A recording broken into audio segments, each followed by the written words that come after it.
Друзья.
Мой будильник сходит с ума, и я пойму, ведь сегодня опоздать просто не могу, что не поспать, завожу ее снова и снова.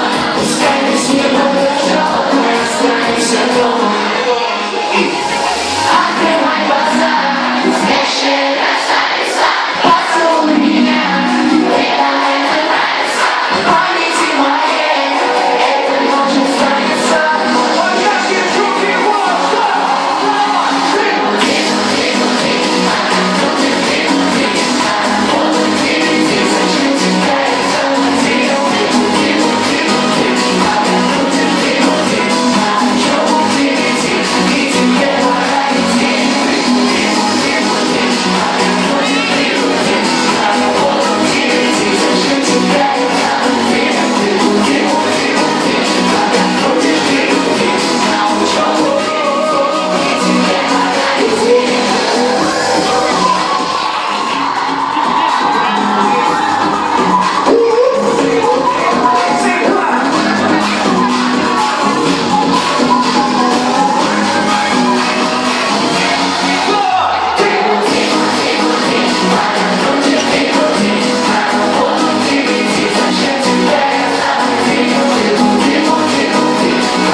Будь